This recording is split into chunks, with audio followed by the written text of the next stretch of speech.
Here's every Star Wars project coming in 2023. Welcome back to Nerdist News. I'm Hector Navarro, and today we're taking a trip to the galaxy far, far away to get a glimpse at all the Star Wars goodies you should be excited for in 2023. Let's get started with what we won't see in 2023, a Star Wars movie. While Lucasfilm has announced projects being led by the likes of Thor Ragnarok's Taika Waititi, Marvel's Kevin Feige, and Lost's Damon Lindelof, you don't need a Force vision to tell you that none of them are going to be finished by the end of 2023. If you couple that with the fact that Patty Jenkins' directed Rogue Squadron movie has been pushed off the release calendar for the time being, the future of Star Wars on the silver screen is as murky as a Dagobah swamp. This place gives me the creeps. But we're hoping for more updates throughout the year. Maybe we'll finally get confirmation either way if Rian Johnson is still doing his Star Wars trilogy once he's done making Knives Out films. Or maybe Benoit Blanc could help Obi-Wan Kenobi solve the attempted murder of a senator from Naboo, with the only clues being a dead shapeshifter and a Camino saber dart. I think you have something you want to tell me. It was a bounty hunter called... But while there might not be a Star Wars film coming out this year, there's still plenty to watch, read, and play in 2023. Most of it in the form of television series on Disney+. Starting with The Bad Batch Season 2. The year started strong with some Star Wars right out of the gate with January 4th's premiere of the second season of The Bad Batch on Disney+. This animated series will further help bridge the prequels and the original trilogy, following the Renegade Clone Force 99 in the direct aftermath of Star Wars Episode 3 Revenge of the Sith, as they try to avoid Imperial entanglements. It's basically the A-Team in space. What's not to love? It's great. The Mandalorian Season 3. It's been over 2 years since The Mandalorian had Din Djarin saying goodbye to baby Grogu to train with Jedi Master Luke Skywalker. And sure, the time between seasons was so long that the entire plot thread was resolved in the Book of Boba Fett. However, we're still glad that the wait for The Mandalorian's third season will end on March 1st, 2023. So that we can get some more Mando lore on Mandalore. Young Jedi Adventures.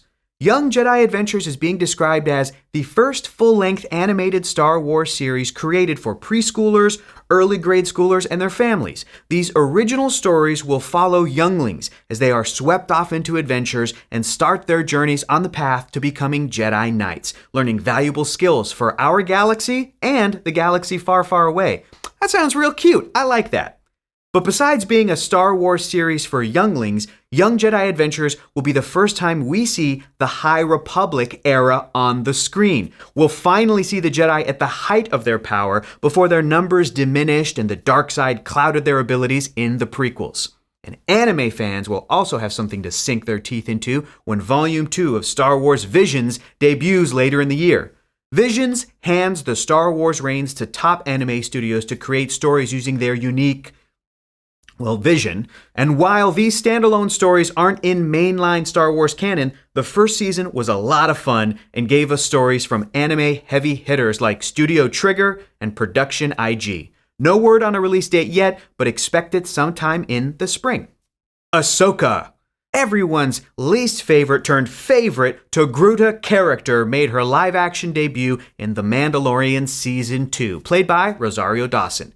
In her standalone series, you can expect to see live-action versions of all your favorite Rebels characters, except Kanan Jarrus, R.I.P. King. This show will finally answer the question on all our minds after Rebels' finale. What did those space whales do with Ezra Bridger and Grand Admiral Thrawn? Expect Ahsoka to hit Disney Plus later in the year. Skeleton Crew. Jude Law is putting the star in this Star Wars series about a group of children lost in the galaxy far, far away, trying to find their way home. We don't know anything else about the series co-created by Spider-Man No Way Home director John Watts just yet, but expect it later in the year. One show we hope to hear more about this year is The Acolyte. The series follows a Sith, you guessed it, acolyte, in the waning years of the High Republic era, and it's currently being filmed. But while it seems unlikely to premiere in 2023, we have high hopes for a trailer before the year is out, maybe at Star Wars Celebration in April. On the books and comic fronts, Star Wars is still focused on exploring the High Republic era, centuries before the fall of the Republic and rise of the Galactic Empire, and the fall of the Galactic Empire, and the rise of the First Order, and the rise of the Resistance, and the rise of the Final Order, and the fall of the Final Order. Lots of stuff happened in the Skywalker saga, everybody. There was even a diner owned by some dude named Dexter Jetser. Wow! What do you know? Well, what do you know?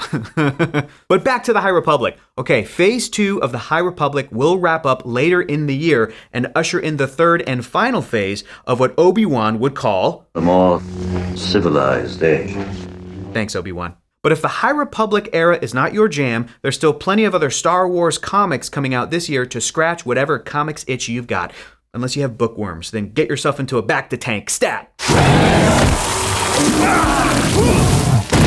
Let's hyperspace on over to Star Wars games we're going to see in 2023. The release that we're most excited for is Respawn Entertainment's Star Wars Jedi Survivor.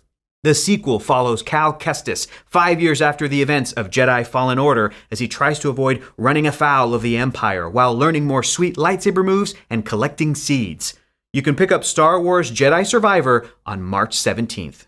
And if you want to know what happened to Cal Kestis in those 5 years between games, the first Jedi Fallen Order tie-in novel, Jedi Battle Scars, releases on March 7th.